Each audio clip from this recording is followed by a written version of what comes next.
The king of forest vegetable, যাক কওঁ আমি বাঁহৰ গাজ বা খৰিচা। ই 200 বছৰ পুৰণি পৰম্পৰাগত খাদ্য।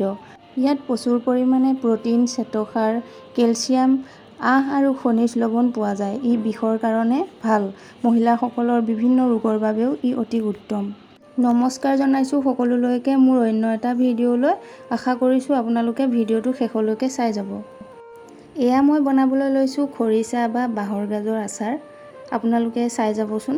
এইটো লৈছোঁ মই ভিনেগাৰ, এয়া লৈছোঁ কেইটামান ৰঙা জলকীয়া, আৰু এয়া লৈছোঁ মই মছলাৰ বাবে পাঁচফোৰণ, মিঠি গুটি, ক'লা জিৰা আৰু অকণমান জিৰা গুড়া। এয়া লৈছোঁ মই হালধি, আৰু এয়া লৈছোঁ মই নিমখ।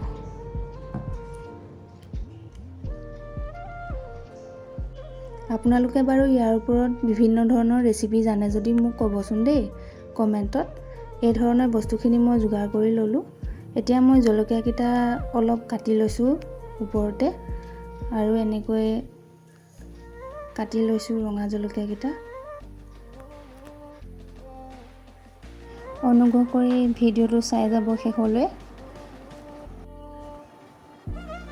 আৰু এয়া মই মিঠাতেলটো দেখুৱাই হোৱা নাছিলে।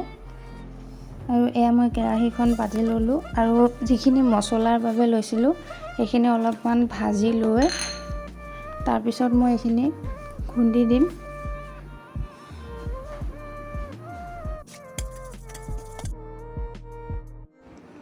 মছলাখিনি মই খুন্দি ল'লোঁ আৰু ইয়াৰ ওপৰত দি দিলোঁ।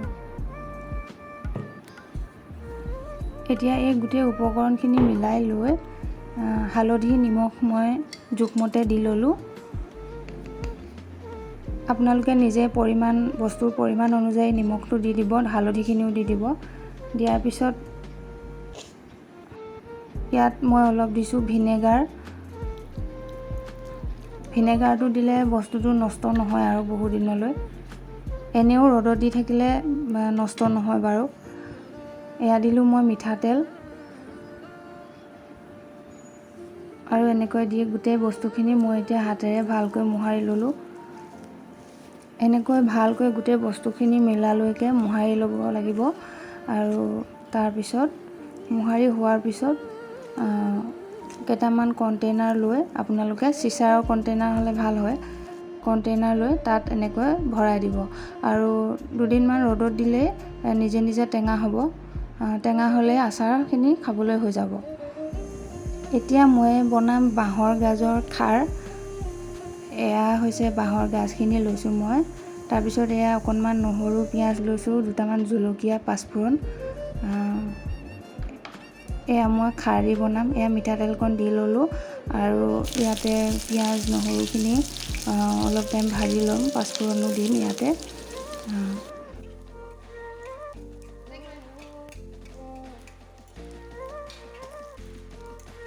এতিয়া মই ইয়াতে বাঁহৰ গাজখিনি দি দিলোঁ। ভালকৈ দি এনেকৈ অলপ টাইম ভাজিব লাগিব। ঢাকোন লগাই অলপ টাইম ভাজিলে ভাল হয় আৰু।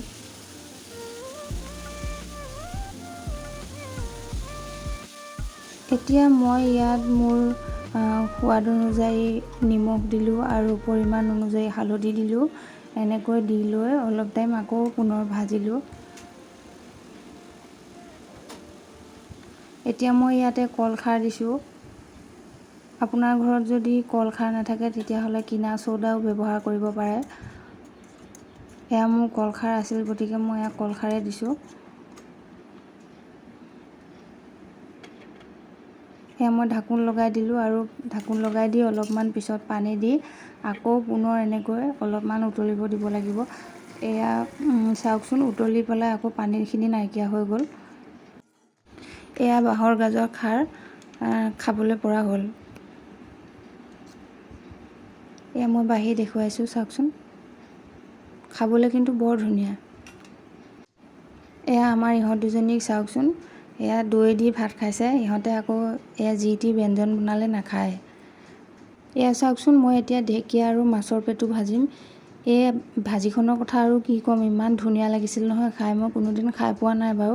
মই নিজে আইডিয়া কৰি বনাই চালোঁ কেনেকুৱা লাগে, কিন্তু খাবলৈ যে ইমান ধুনীয়া হৈছিলে নহয়। আপোনালোকে ট্ৰাই কৰিবচোন দেই। এয়া মই ভাজি লৈছোঁ মাছৰ পেটুখিনি। পিঁয়াজখিনি আগতীয়াকৈ দি ল'লোঁ বাৰু, সেইটো দেখুওৱা নহ'লে। আৰু এয়া মই ভাজি লৈছোঁ। তাৰপিছত এয়া মই ঢেকীয়াখিনি দি দিলোঁ। দুটা দিছোঁ সৰু সৰু জলকীয়া। পিঁয়াজ আৰু জলকীয়া দিলেই হৈ যায়, তাত আৰু বেছি বস্তু দিবলগীয়া নাথাকেই। তেল ওলায়ে আছে, এয়া মাছৰ তেল, গতিকে ইয়াৰ পৰা তেল বহুতখিনি ওলায়ে আছে। অলপ টাইম এনেকৈ ভাজিব লাগে। খাবলৈ যে বৰ ধুনীয়া হৈছিলে, আপোনালোকে এদিন খাই চাবচোন বাৰু। অকণমান ঢাকন লগাই দিলোঁ। এয়া হৈ গ'ল আমাৰ ঢেকীয়া আৰু মাছৰ পেটুৰ ভাজি। এতিয়া মই মোৰ ভাতৰ থালিখন ৰেডি কৰিলোঁ। আজিলৈ ইমানতে। যদি ভিডিঅ'টো চাই ভাল পালে তেতিয়াহ'লে লাইক কৰিব আৰু মোৰ চেনেলটো ছাবস্ক্ৰাইব কৰি দিব। ধন্যবাদ।